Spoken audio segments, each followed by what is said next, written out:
Allahumma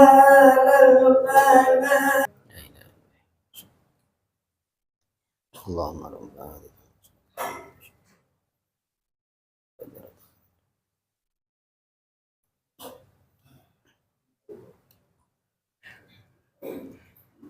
Alhamdulillah rabbil alamin nahmaduhu wa nasta'inuhu wa nastaghfiruh wa na'udzu billahi min shururi anfusina wa min sayyiati a'malina man yahdihillahu fala mudilla lahu wa man yudlilhu fala hadiya lahu asyhadu an la ilaha illallah wa asyhadu anna muhammadan abduhu wa rasuluh la nabiyya wa la rasula ba'dah amma ba'd.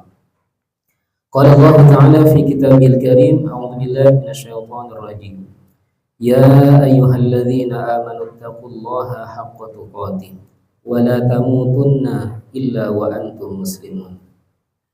Ma'asyiral muslimin, sidang Jumat yang dimuliakan Allah, pada kesempatan yang mulia ini mari kita memanjatkan puji dan syukur kepada Allah yang telah menghujani hati kita dengan hujan keimanan dan yang telah menghangatkan tubuh kita dengan selimut ketakwaan.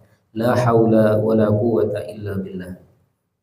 Salawat serta salam juga semoga senantiasa tercurah kepada qudwah hasanah kita, yaitu baginda Rasulullah Muhammad SAW beserta seluruh sahabat, keluarga dan pengikut beliau yang istiqomah mendakwahkan dinul Islam ini ila yaumil qiyamah. Hadirin jamaah Jumat yang dimuliakan Allah, di atas mimbar yang mulia ini saya berwasiat, mari kita sama-sama untuk terus menjaga dan terus meningkatkan spirit ketakwaan kita.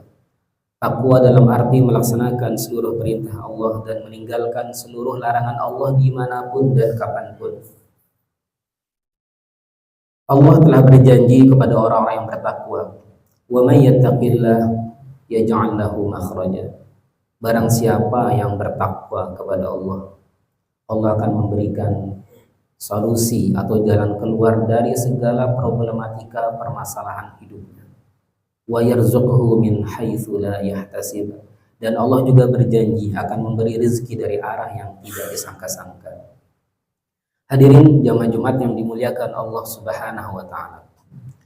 Dalam sebuah hadis disebutkan, setiap hari di waktu pagi ada malaikat yang diperintahkan oleh Allah Subhanahu wa taala secara khusus untuk mendoakan orang yang dermawan dan orang yang pelit atau bakhil.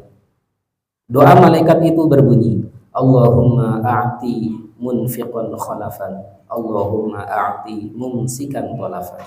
Ya Allah, kata malaikat, berikanlah ganti kepada orang yang berinfak dan berikanlah kehancuran kepada orang yang menahan hartanya atau bakhil. Ini adalah sebuah doa yang pasti akan dikabulkan, karena yang mendoakannya adalah para malaikat yang mulia dan atas perintah langsung dari Zat yang Maha memberi rezeki. Hadirin jamaah salat Jumat yang masih merindukan kemuliaan takwa. Cara termudah untuk dibenci manusia adalah dengan cara bersifat bakhil atau pelit kepada mereka. Karena begitu sangat dibencinya sifat bakhil ini, bahkan orang bakhil sekalipun pasti akan membenci kawan atau sahabatnya yang memiliki sifat bakhil atau pelit. Abu Hurairah radhiyallahu anhu meriwayatkan bahwa Rasulullah shallallahu alaihi wasallam pernah bersabda, As-sakhiyyu qaribun minallah wa qaribun minan nas. Orang yang dermawan itu dekat dengan Allah dan dekat dengan manusia. Wal bakhilu ba'idun minallah wa ba'idun minan nas. Dan orang pelit itu, orang sekeh itu, jauh dari Allah dan jauh dari manusia. Orang dermawan walaupun dia bodoh itu lebih dicintai oleh Allah daripada orang pelit meskipun dia seorang ahli ibadah. Sifat yang dermawan, orang yang dermawan pasti akan terhormat, dan siapapun yang bakhil atau pelit pasti akan terhina. Sayyidina Ali bin Abi Thalib, beliau pernah berpesan, barang siapa yang dikaruniai harta kekayaan oleh Allah, diberikan anugerah rizki, hendaklah dia gunakan untuk menyambung kekerabatan, menyambung silaturahim. Dia gunakan untuk menjamu tamu, melayani tamunya. Dia gunakan untuk menolong orang yang teraniaya, orang yang terzalimi. Dia gunakan untuk membantu para fakir miskin. dan dia gunakan untuk berjuang di jalan Allah. Hadirin jamaah salat Jumat yang masih merindukan kemuliaan takwa. Ada sebuah kisah menarik dari dua ulama besar yang bisa kita ambil hikmah dan pelajaran, yaitu kisah Imam Muhammad bin Idris Asy-Syafi'i yang bertamu ke rumah Imam Ahmad bin Hanbal. Untuk menyambut tamu sekaligus gurunya ini, Imam Ahmad bin Hanbal pun menyiapkan jamuan hidangan yang sangat istimewa. Imam Syafi'i makan sangat banyak sekali pada malam itu. Dan ternyata hal ini diperhatikan oleh anak dari tuan rumah, yaitu anak dari putri Imam Ahmad bin Hanbal. Maaf ayah, maaf, apakah dia orangnya Imam Syafi'i yang namanya selalu ayah puji dan selalu ayah sebut dalam doa setiap selesai sholat? Betul putriku, ada apa?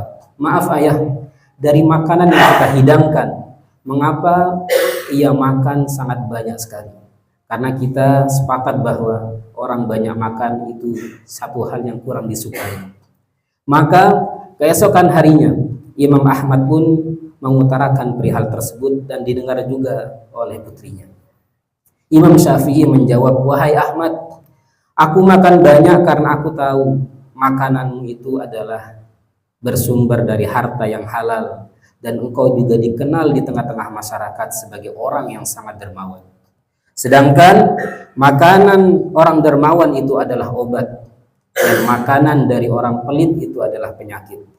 Maka aku makan pada malam itu bukanlah untuk kenyang, tapi untuk berobat dengan perantara dari makanan yang kau miliki yang penuh dengan keberkahan tersebut.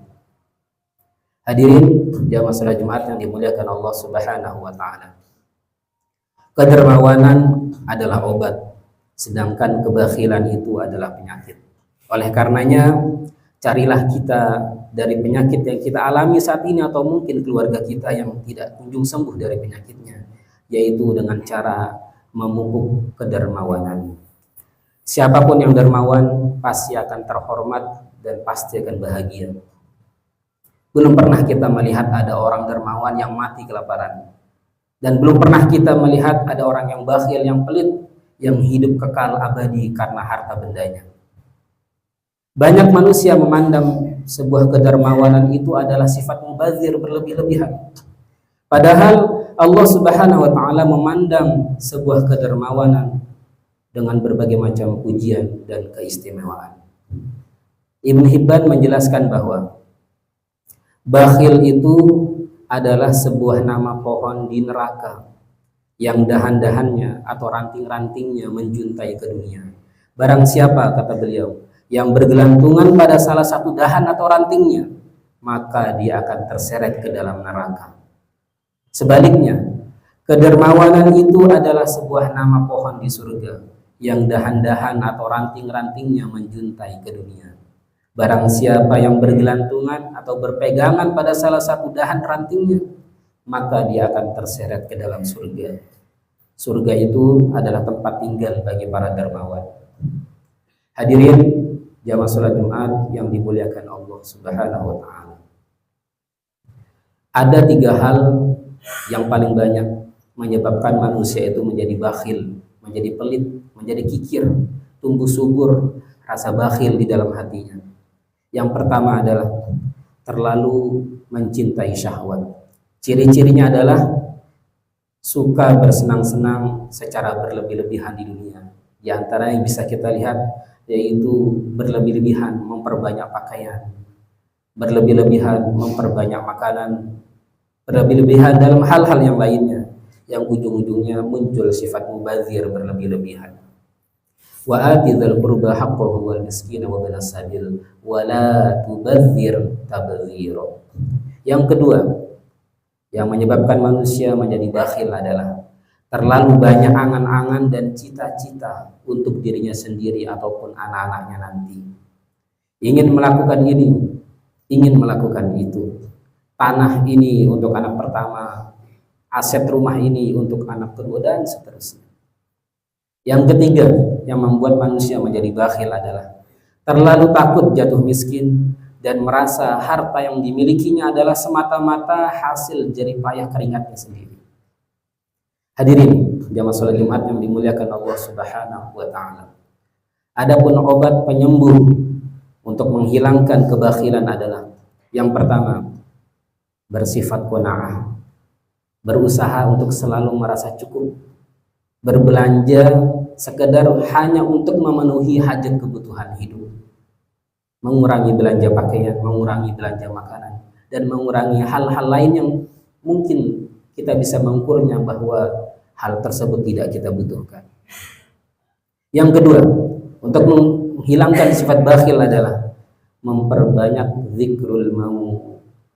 Salah satu pemutus kenikmatan hidup dan pemutus panjangnya angan-angan manusia adalah kematian. Tidak ada jaminan hadirin tahun depan kita masih hidup. Tidak ada jaminan bulan depan kita masih hidup. Tidak ada jaminan esok hari kita masih hidup. Bahkan tidak ada jaminan setelah kita keluar melaksanakan salat Jumat ini kita masih hidup. Alhaakumut takatsur hatta zurtumul maqabir. Bermegah-megahan telah melalaikan kamu hingga kamu masuk ke dalam kubur. Ketiga, obat menghilangkan bakhil adalah menyerahkan sepenuhnya urusan rezeki anak kita kepada Allah. Sudah terbukti dan kita lihat hari ini bahwa ada anak yang mewarisi harta kekayaan ibu bapaknya, tapi kemudian hari ia menjadi orang yang jatuh miskin. Sebaliknya, ada pula anak dari seorang ayah dan ibu yang sangat miskin dan tidak mewariskan sedikit pun harta kepada anaknya, tapi di kemudian hari ia tumbuh menjadi anak yang kaya raya. Warisan terbaik orang tua bukanlah harta benda. Warisan terbaik orang tua terhadap anaknya adalah ilmu dan akhlak. Hadirin jamaah salat Jumat yang dimuliakan Allah Subhanahu wa taala. Seandainya sifat pelit itu adalah sebuah jalan, maka jangan pernah untuk melewatinya. Seandainya sifat pelit itu adalah sebuah baju, maka jangan pernah untuk memakainya. Semoga Allah Subhanahu wa taala menjadikan kita termasuk orang-orang yang dermawan, orang-orang yang mudah mengeluarkan hartanya di jalan Allah. Laksana Sayyidina Utsman bin Affan, sahabat tercinta dan terkasih Rasulullah Muhammad sallallahu alaihi wasallam. A'udzu billahi minasyaitonir rajim. Bismillahirrahmanirrahim. Wal 'asr innal insana lafi khusr illa alladhina amanu wa 'amilus solihati wa tawasaw bil haqq wa tawasaw bis sabr. Barakallahu li wa lakum fil Qur'anil 'azim wa nafa'ani wa iyyakum bima fihi